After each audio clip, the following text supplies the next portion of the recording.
Right now, somewhere in North Korea, there are trucks hauling cargo, climbing mountain roads, and moving military supplies. And they haven't seen a gas station in years. Not because they're electric, not because they're hydrogen, because they run on wood. And here's the part that's going to bother you for the rest of this video.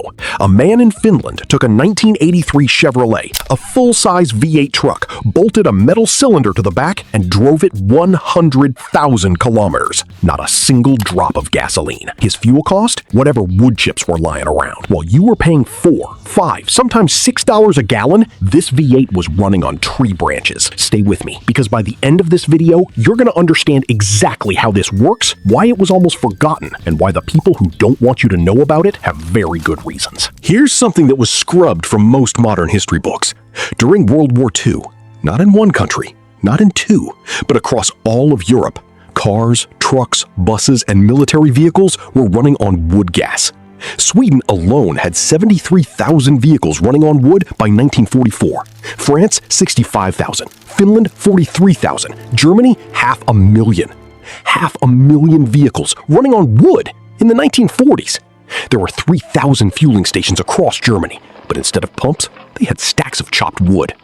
The moment the war ended and oil became cheap again, the technology vanished.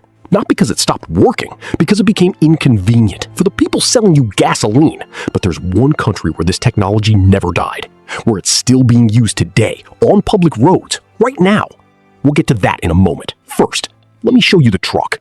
This is a 1983 Chevrolet Fleetside. Standard American pickup, big V8, a 1972 350 cubic inch truck engine, the kind of motor that was built to last. But behind the cab, where you'd expect a toolbox or a spare tire, there's a steel cylinder about the size of a trash can, and next to it, a filter unit and a torch. That cylinder is called a gasifier, and it is the entire gas station this truck will ever need. Here's the process, and pay attention because this is where it gets genuinely impressive.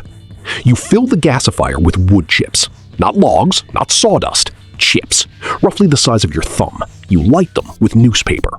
An electric fan sucks the flame inward, catching the wood on fire inside the sealed chamber. And then chemistry takes over. Inside that sealed cylinder, the wood doesn't fully burn, it gasifies. The heat, the limited oxygen, and the carbon in the wood interact to produce two gases, carbon monoxide and hydrogen. Both of them are flammable. That gas travels through a cooling system. It exits the gasifier at nearly 500 degrees. It cools down, runs through a filter to strip out the ash and tar, and then enters a mixer that blends it with air in exactly the right proportion. That mixture goes straight into the intake manifold of the V8. The engine doesn't know the difference. It just runs. No injectors, no computer tuning, no $80,000 EV battery that'll be useless in 10 years. Just wood and fire and a V8 that keeps going.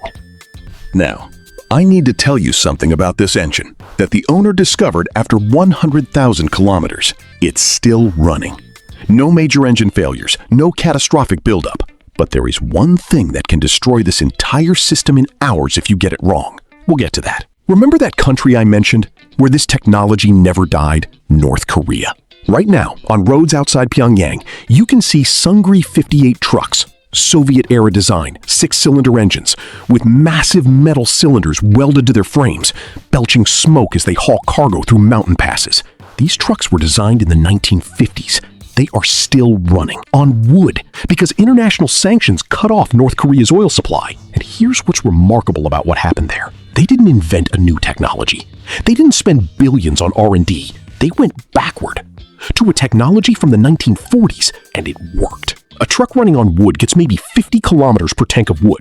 It tops out around 30 to 40 kilometers an hour. The driver has to stop every few dozen kilometers to refill the gasifier and clean out the ash. It is slow. It is loud. It smells like a campfire, but it moves. When the grid goes down, when the supply chain breaks, when there's no gas station for 200 miles, it moves.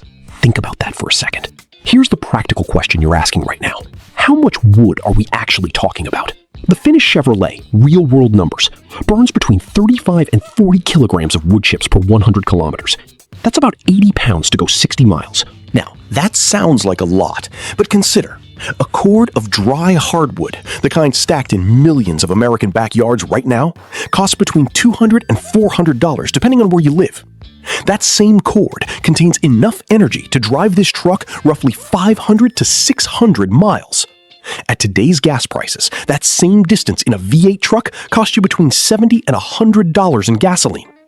You're not going to get rich driving on wood. But if gas hits $8 a gallon, and some analysts say that's not impossible, or if the grid collapses, or if supply chains get cut, you're still moving. That's the point.